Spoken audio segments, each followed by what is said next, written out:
A'udzubillahi minasyaitonirrajim. Bismillahirrahmanirrahim.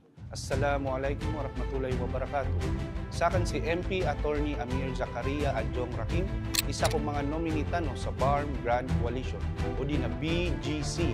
Number 2, Kubalota, Sangkay, ang pakauma-abang sa Moro Parliamentary Election. Isa ko pananaguntaman ng tano, na suka pa kaisig, kauyagan tano, ang gumapromote tano so halal industry sa Bangsamoro Autonomous Region. Paganay ron, napagugupan tano sa mga taribaso, sa mga pangingintugis, ang sa mga ped, adi mga uyagan ang mga bangsa tano. Makambal tano sa mga Bangsamoro Agricultural and halal hubs sa mga probinsya, ang gupamanag sa mga farm to market roads.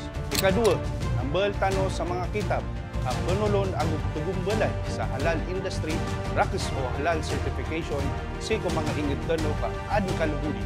So mga padagang ay mala na makaayon kung turuan o agamatano agama Islam. Mga lokos pagaryami, sa beud-beud na kung mga pananaguntamanan o partidutano ang BARM Grand Coalition. Pero manang kubo, butuan tano sa BGC number 2 sa Badong.